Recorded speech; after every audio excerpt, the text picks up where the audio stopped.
Hello dear student, myself Muhammad Imran Ansari. Dear student, today we will discuss about human reproduction part number 7. कल हम part number 3 के बारे में बता रहे थे, हालांकि वो पार्ट नंबर 6 था, इसको याद रखिएगा। और चैप्टर नंबर हमारा बच्चों ये 3 है, तीसरा चैप्टर है बच्चों। इसमें हमारा जो टॉपिक है फर्टिलाइजेशन रिलेटेड इवेंट, यानी कि निषेचन संबंधित कुछ घटनाएं, ठीक है ना। यानी निषेचन के संबंधित कौन कौन सी घटनाएं होती हैं, इस बात को याद रखिएगा। तो कौन कौन सी घटनाएं होती हैं निषेचन से संबंधित, तो सबसे पहले हम लोग बात करेंगे प्री फर्टिलाइजेशन इवेंट, यानी कि निषेचन से पहले होने वाली घटना। यानी कि ऐसी घटनाएं जो कि निषेचन से पहले होती हैं उसे कहते हैं निषेचन पूर्व घटना। इसको फाइनल करने के बाद से हम लोग दूसरा पढ़ेंगे फर्टिलाइजेशन, यानी निषेचन, और निषेचन के बाद से निषेचन और पोस्ट फर्टिलाइजेशन इवेंट, यानी निषेचन पश्च घटना। निषेचन के बाद से कौन कौन सी घटनाएं आती हैं, यानी कि इस तीनों टॉपिक के द्वारा आप कंप्लीटली ये जान जाएंगे कि ह्यूमन के अंदर रिप्रोडक्शन किस प्रकार से होता है, फर्टिलाइजेशन क्या होता है, फर्टिलाइजेशन किस प्रकार से होता है, कैसे कैसे होता है, कहाँ कहाँ पर होता है, इन सारी चीज़ों के बारे में आप डिटेल से जानकारी ले लेंगे। तो आइए हम लोग बच्चों इसको स्टार्ट करते हैं। सबसे पहले हम लोग समझ लेते हैं कि आखिर में ये होता क्या है। तो बच्चों सबसे पहला हमारा टॉपिक है प्री फर्टिलाइजेशन इवेंट, यानी कि निषेचन पूर्व घटना।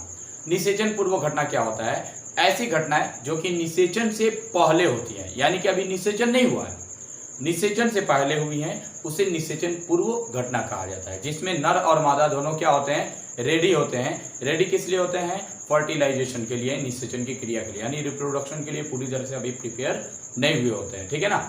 तो ऐसी घटना को क्या कहा जाता है? निषेचन पूर्व घटना। इसमें क्या क्या पढ़ना है बच्चों? तो सबसे पहले दो इसमें घटना पढ़ना है। एक पढ़ना है गैमेटोजेनेसिस, यानी कि युग्मक जनन, और दूसरा बच्चों पढ़ना है आप लोगों को युग्मक स्थानांतरण, यानी कि गैमेट ट्रांसफर।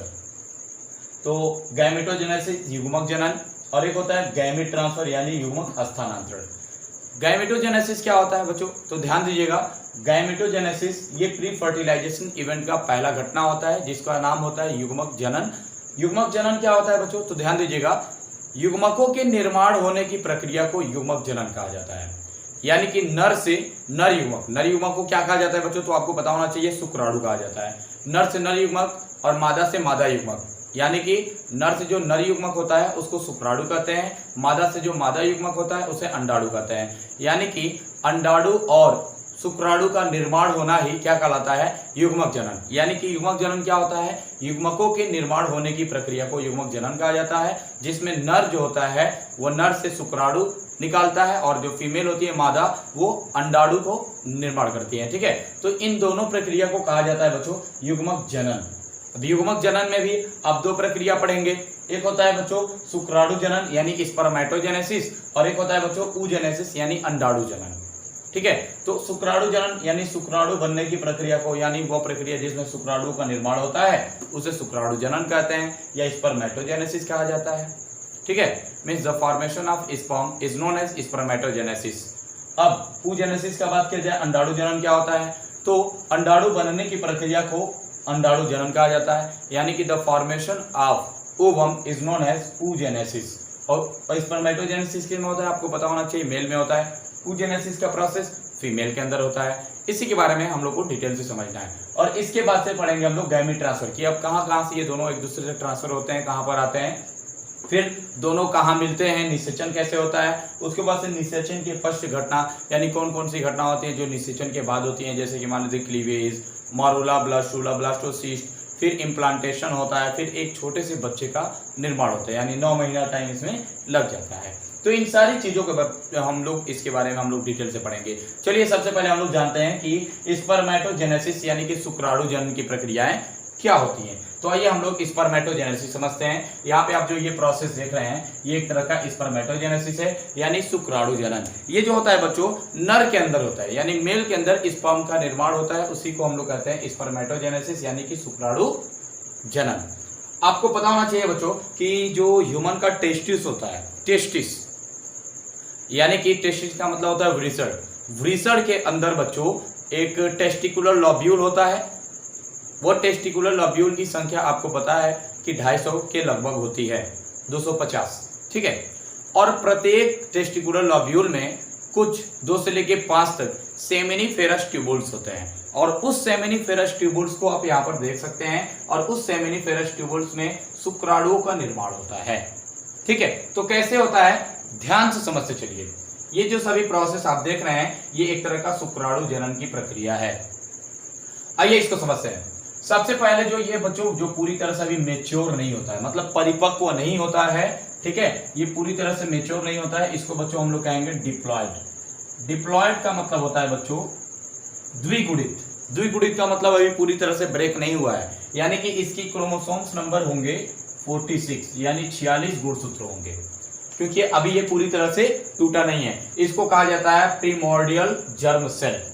अब ये जर्म सेल है बच्चों, प्रीमोर्डियल जर्म सेल, जो कि सबसे ऊपर वाला जो भाग आपको दिख रहा है इसको कहते हैं प्रीमोर्डियल जर्म सेल। इसकी संख्या होती है 2n, यानी कि ये डिप्लॉयड होता है। इसके क्रोमोसोम्स नंबर 46 होते हैं। अब जैसे ही मेल अपने आप को पूरी तरह से प्रिपेयर करता है फॉर सेक्सुअल रिप्रोडक्शन के लिए, उस समय इसमें बहुत तेजी के साथ विभाजन होता है।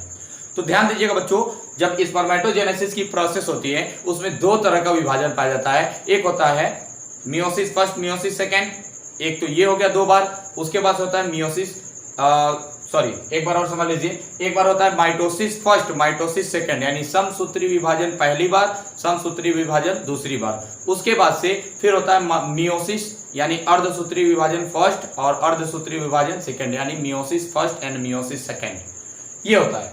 तो बच्चों इतना होने के बाद से एक स्पर्म का फॉर्मेशन हो जाता है। आइए इस बात को हम लोग समझते हैं। तो सबसे पहले बच्चों जो प्रीमोर्डियल जर्म सेल आपको दिख रहा है, यानी कि कितने नंबर में था 2n, डिप्लॉयड, ये होता क्या है बच्चों, ये माइटोसिस डिवीजन करता है। माइटोसिस डिवीजन का मतलब होता है बच्चों समसूत्री विभाजन। जब समसूत्री विभाजन होता है, पहली बार समसूत्री विभाजन, उसमें होता क्या है, जो प्राइमोर्डियल जर्म सेल्स है ये 2 भागों में टूट जाता है, इक्वल, यानी कि दोनों एक दूसरे के ये सभी बराबर ही होंगे, क्योंकि माइटोसिस हो रहा है ना। माइटोसिस का मतलब होता है समसूत्री विभाजन। समसूत्री एक बार समझ लीजिए, कोई अगर संख्या है यहाँ पर, तो सेम इसी के समान अगर ये संख्या बनता है, इसको कहते हैं माइटोसिस। यानी कि माइटोसिस का मतलब होता है समसूत्री विभाजन। मतलब कहने का ये है कि अगर मान लीजिए ये 4 है तो ये भी 4 और ये भी 4 होने चाहिए। और मियोसिस में क्या होता है, यानी अर्धसूत्री विभाजन में क्या होता है कि अगर इसकी संख्या 4 है तो ये ब्रेक होके बच्चों 2 यहाँ पर बना लेंगे, 2 यहाँ पे। इस प्रोसेस को कहा जाता है मियोसिस डिवीजन, यानी अर्धसूत्री विभाजन। तो यहाँ पे सबसे पहले बच्चों होता है माइटोसिस फर्स्ट, ठीक है ना। माइटोसिस फर्स्ट का मतलब होता है समसूत्री विभाजन पहली बार। तो समसूत्री विभाजन जब फर्स्ट बार होगा तो बच्चों ये अपने ही समान सेल को बना लेगा, जैसे कि मैंने आपको यहाँ पर बताया। तो देखिए ये भी 2n और ये भी 2n। अभी भी ये क्या है बच्चों, तो ध्यान दीजिएगा, अभी भी इसके क्रोमोसोम्स नंबर जो है 46 ही हैं, और ये अभी भी डिप्लॉयड ही है, ठीक है ना। ये क्या है, डिप्लॉयड है, यानी द्विगुणित है। अब देखिए अभी भी डिप्लॉयड है, लेकिन अब इसका नाम पड़ जाएगा बच्चों स्पर्मेटोगोनियल सेल, या इसी को स्टेम सेल्स भी कहते हैं। ध्यान दीजिएगा, स्पर्मेटोगोनियल सेल या इसी को हम लोग स्टेम सेल्स कहते हैं। इसका कहाँ स्थान होता है, तो यहाँ पे, ठीक प्राइमोर्डियल सेल के नीचे स्पर्मेटोगोनियल सेल पाया जाता है। इसी को स्टेम सेल्स भी कह सकते हैं, यहाँ पर पाया जाता है। अब क्या होता है, एक बार और फिर से इसके अंदर माइटोसिस डिवीजन होता है। माइटोसिस डिवीजन फिर दूसरी बार होता है। अब दूसरी बार होगा, सेकेंड बार होगा, तो आपको मैंने बताया बच्चों कितना भी माइटोसिस हो जाए इसी के सिमिलर बनेगा। मतलब कि अभी भी ये 4 है तो बच्चों माइटोसिस फिर से होगा तो कितना बनेगा, 4 ही ना बनेगा। ये 4 है तो 4 ही बनेगा, क्योंकि माइटोसिस फिर से हो रहा है। लेकिन अगर मियोसिस होता तो फिर से चेंज हो जाता। तो बच्चों यहाँ पर देखिए, तो माइटोसिस सेकेंड डिवीजन हुआ है, तो माइटोसिस सेकेंड डिवीजन इसमें भी होगा और इसमें भी होगा। जब दोनों में होगा तो क्या होगा बच्चों, ये 2n से 2n ही रहेगा, और ये भी 2n, यानी कि इसी के समान और सेल बन जाएंगे। इसको बच्चों कहा जाता है स्पर्मेटोगोनियम सेल, ठीक है ना। इसको कहा जाता है स्पर्मेटोगोनियम, ठीक है। ये कहां पे है, यहां पर, ये है बच्चों स्पर्मेटोगोनियम। समझ में आ गया। तो ये हो गया स्पर्मेटोगोनियम। और उसके बाद से अगर आप देखेंगे तो इसमें एक, अब इसके बाद से स्पर्मेटोगोनियम बनने के बाद से इसी को बच्चों यहां पर आप देखेंगे तो प्राइमरी इसके बाद से बनता है स्पर्मेटोसाइट। प्राइमरी स्पर्मेटोसाइट में होता क्या है, तो ध्यान समझिएगा, इसमें मियोसिस डिवीजन होता है। मियोसिस का मतलब होता है अर्धसूत्री विभाजन। तो मैंने बताया है अर्धसूत्री विभाजन में क्या होता है बच्चों, जो ये 4 सेल है, अभी देखिए ब्रेक हुआ था तो 2 पार्ट्स में डिवाइड हो गया था मियोसिस, यानी अर्धसूत्री विभाजन में ठीक उसी प्रकार से ये भी क्या होगा, 2 पार्ट्स में डिवाइड हो जाएगा, यानी मियोसिस फर्स्ट डिवीजन होता है। अर्धसूत्री पहला विभाजन होता है, तो ये 2n से टूट के n और n हो जाता है। n हो जाएगा तो बच्चों इसको कहते हैं हैप्लॉइड, हैप्लॉइड कहेंगे, ठीक है। और इसके क्रोमोसोम्स नंबर कितना हो जाएंगे बताइए, 23 and 23।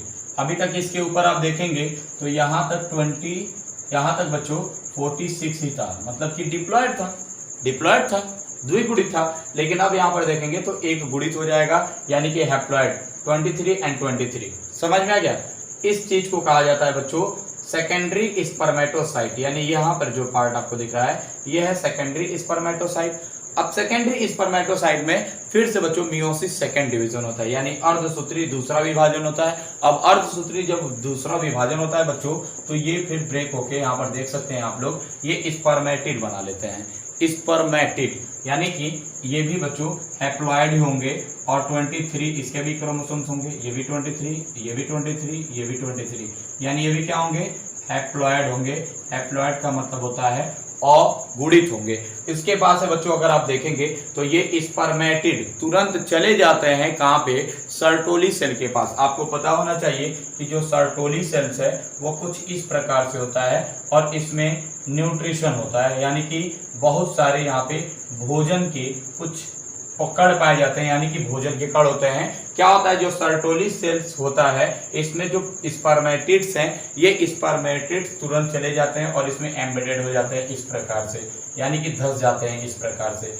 अब धसने के बाद से बच्चों होता क्या है, ध्यान समझिएगा, धसने के बाद से ये पूरी तरह से एक्टिवेट हो जाते हैं और इसमें से ऊर्जा, ध्यान समझिएगा, जो ये सर्टोली सेल्स है, इस सर्टोली सेल्स के अंदर जो भी ऊर्जा थी उस ऊर्जा को, यानी कि उस पोषण को अपने अंदर ले लेंगे, यानी कि ये वहां पे पोषण लेते हैं, पोषण यानी कि भोजन लेते हैं। भोजन लेने के बाद से बच्चों होता क्या है, यहाँ पे इनका माइटोकांड्रिया होता है, इस माइटोकांड्रिया के अंदर उस भोजन को पूरी तरह से स्टोर कर लेते हैं और इनके पास अब आ जाता है बहुत सारा एनर्जी आने के बाद से, क्योंकि बच्चों ये सर्टोली सेल्स का काम ही होता है एनर्जी को प्रोड्यूस कराना, यानी कि नॉरिशमेंट में या न्यूट्रिशन में हेल्प करता है। स्पर्मेटिड को न्यूट्रिशन देता है। जैसे ही स्पर्मेटिड को बच्चों न्यूट्रिशन मिलेगा यानी पोषण मिलेगा, पोषण मिलने के बाद से जो स्पर्म है पूरी तरह से एक्टिवेट हो जाएगा और एक्टिवेट होने के बाद से आप देखेंगे वो पूरी तरह से एक मैच्योर स्पर्म का निर्माण कर लेगा, एक पूरी तरह से परिपक्व शुक्राणु का निर्माण कर लेगा। यानी कि ये जो पार्ट देख रहे हैं वो ये पार्ट है,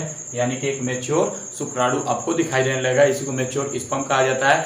और ये बच्चों मेल के अंदर हो रहा है, इसलिए इसको कहा जाता है शुक्राणु जनन यानी स्पर्मेटोजेनेसिस। एक बार और मैं समझा दे रहा हूं, जल्दी जल्दी आप लोग समझ लीजिए। स्पर्मेटोजेनेसिस शुक्राणु जनन एक ऐसी प्रक्रिया होती है जिसमें नर से शुक्राणुओं का निर्माण होता है। इस प्रक्रिया को शुक्राणु जनन कहते हैं। Means the formation of sperm in male is known as spermatogenesis. Spermatogenesis में जो सबसे पहला आप लोग देख रहे हैं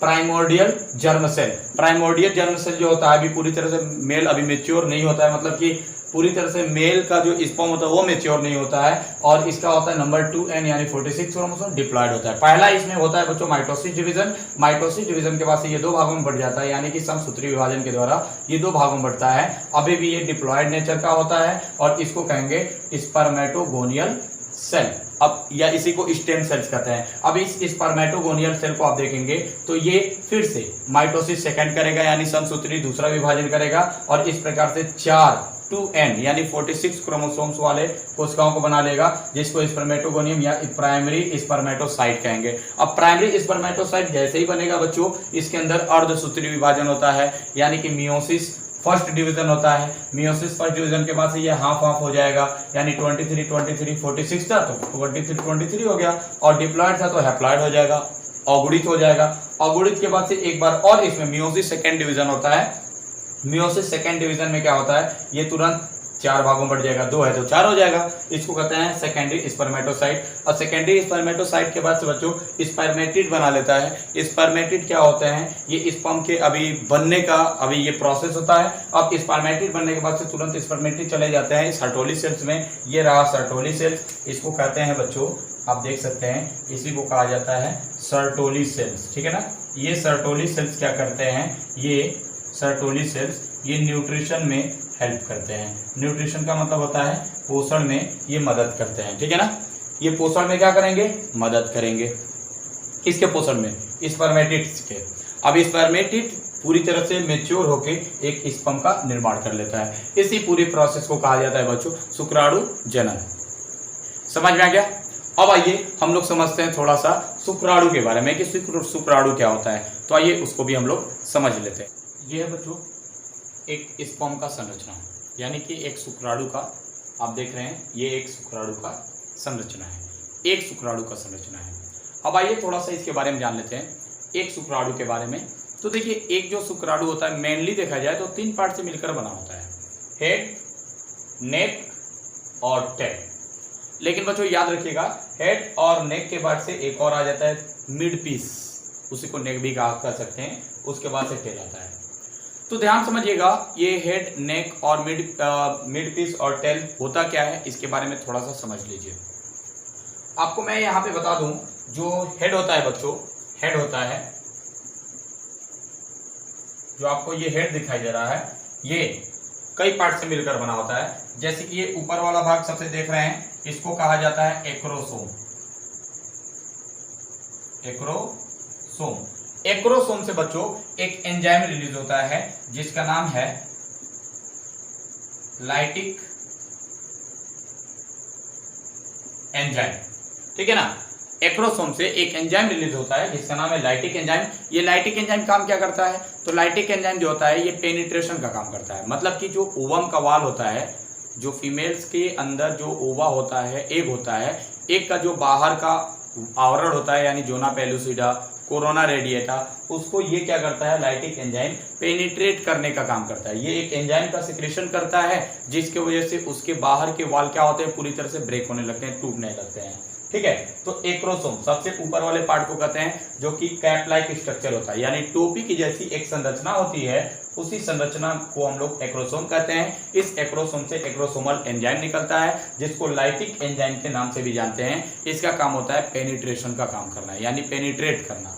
उसके बाद से आप देखेंगे और इसके अंदर आएंगे तो ये जो होगा बच्चों इसके बाहर, इसको प्लाज्मा मेम्ब्रेन कहते हैं। और प्लाज्मा मेम्ब्रेन के अंदर ही बच्चों आप देखेंगे तो एक होता है न्यूक्लियस, या इसी को हम लोग प्रो न्यूक्लियस के नाम से भी जानते हैं, या आप न्यूक्लियस कह सकते हैं या प्रो न्यूक्लियस कह सकते हैं। तो ये हेड का दूसरा भाग होता है जिसको हम लोग क्या कहते हैं, प्रोन्यूक्लियस। अब प्रोन्यूक्लियस के बाद से और आप नीचे अंदर की ओर आएंगे तो यहाँ पे आपको एक सेंट्रियोल मिलेगा। सेंट्रियोल के बाद से बच्चों ये मिड पीस और नेक आपको दिख रहा है, इसमें लगभग 15 से कितना, 15 से 20 माइटोकॉन्ड्रिया पाए जाते हैं। समझिएगा ध्यान से, 15 से 20 माइटोकॉन्ड्रिया पाए जाते हैं। और ये 15 से 20 माइटोकॉन्ड्रिया क्या काम करते हैं, इस शुक्राणु को पोषण प्रदान करते हैं, यानी कि न्यूट्रिशन प्रोवाइड कराते हैं, ठीक है ना। यानी कि ये सारे के सारे जो माइटोकॉन्ड्रिया हैं, आपको पता है कि इसके अंदर एटीपी के फॉर्म में एनर्जी होता है। ये सारे एनर्जी को जैसे जैसे जरूरत पड़ता है स्पर्म को वैसे वैसे ये देते रहते हैं। और माइटोकॉन्ड्रिया के पास एनर्जी आया कहां से, तो मैंने आपको यहीं पे बताया था बच्चों, ध्यान से एक बार पीछे वाला बात याद कीजिए। मैंने आपको बताया था कि जो सर्टोली सेल्स था, सर्टोली सेल्स, उसी के अंदर जो स्पर्मेटिड थे ये चले गए थे और वहां से न्यूट्रिशन ले लिए थे। वो न्यूट्रिशन पूरी तरह से स्टोर कर लेते हैं इस माइटोकॉन्ड्रिया में, और ये माइटोकॉन्ड्रिया जब जरूरत पड़ता है इस स्पर्म को, उस प्रकार से ये धीरे धीरे भोजन देते रहता है, यानी कि पोषण इसको देते रहता है। इसके बाद ये तो हो गया बच्चों मिड पीस यानी कि नेक। अब आते हैं यहाँ पे, यानी कि ये होता है टेल। तो बच्चों ये है टेल, यानी पूंछ इसको कहते हैं।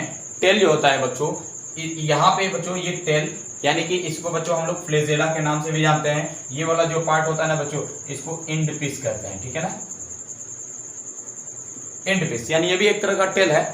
तो ध्यान दीजिएगा, ये जो टेल आपको दिख रहा है ये लोकोमोशन में मदद करता है। लोकोमोशन यानी गति में मदद करता है, यानी एक जगह से दूसरी जगह चलने में ये मदद करता है, लोकोमोशन में हेल्प करता है, ठीक है ना। यानी कि गति में ये क्या करता है, मदद करता है। एक बार और मैं बता दे रहा हूं बच्चों, ये आप जो देख रहे हैं ये सारे स्पर्म थे जो पूरी तरह से मैच्योर थे। एक मैंने स्पर्म को ऐसे बाहर निकाला, और इस स्पर्म को अगर आप अच्छे से देखेंगे तो इसमें आपको 3 प्रकार की संरचनाएं दिखाई देंगी। पहली जो संरचना होती है बच्चों उसको कहते हैं, सबसे ऊपर वाला ये पार्ट ये हेड कहलाता है, बीच वाले पार्ट को मिड पीस और नेक कहते हैं, और सबसे नीचे वाले पार्ट को टेल कहते हैं। तो आइए अब इसको समझते हैं एक बार और। तो आपको मैंने बताया कि हेड जो होता है बच्चों, हेड के पास कई पार्ट होते हैं, जैसे कि मान लीजिए सबसे ऊपर वाला एक टोपी की जैसी संरचना होती है, कैप लाइक स्ट्रक्चर होता है, उसको कहा जाता है एक्रोसोम, जिसके अंदर लाइटिक एंजाइम होता है। लाइटिक एंजाइम का काम क्या होता है, जब फर्टिलाइजेशन होता है बच्चों उस समय जोना पेलुसिडा और कोरोना रेडिएटा के वॉल को ये पेनिट्रेट करने का काम करते हैं। उसके अंदर आएंगे तो प्लाज्मा मेम्ब्रेन आपको दिखाई देगा। प्लाज्मा मेम्ब्रेन के अंदर आता है प्रोन्यूक्लियस। ये प्रोन्यूक्लियस जाके फीमेल के न्यूक्लियस से फ्यूज हो जाता है और जाइगोट बना लेता है, जो कि आगे हम लोग अभी पढ़ेंगे।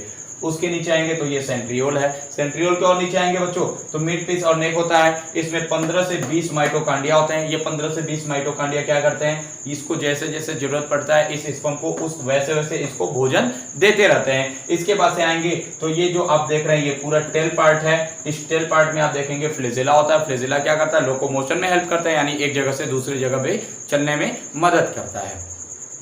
इस प्रकार से आपने देखा आज कि स्पर्मेटोजेनेसिस क्या होता है और शुक्राणु कैसे क्या होता है, शुक्राणु के कितने पार्ट होते हैं, क्या क्या होते हैं, कैसे कैसे होते हैं।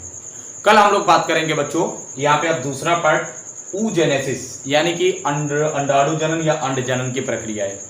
ठीक है ना। तो आज के लिए इतना ही रहने देते हैं बच्चों। मेरा कुछ इससे रिलेटेड क्वेश्चन है, आप लोग इसका रिप्लाई जरूर दीजिएगा। स्पर्मेटोजेनेसिस में यानी शुक्राणु जनन में कौन सा हार्मोन पार्टिसिपेट लेता है। ठीक है, पहला मेरा क्वेश्चन। दूसरा क्वेश्चन है बच्चों कि स्पर्म मेल के अंदर किस टाइम बनना शुरू होता है, यानी कौन से समय में बनना शुरू होता है, उस समय को क्या कहा जाता है। तो मेरा 2 क्वेश्चन है, इस क्वेश्चन का आंसर जरूर आप लोग दे दीजिएगा। आज के लिए इतना ही रहने देते हैं बच्चों। कल से हम लोग न्यू टॉपिक पे पढ़ेंगे। ठीक है, पार्ट नंबर 8 के बारे में पढ़ेंगे। आज के लिए इतना ही। Thank you for watching this video.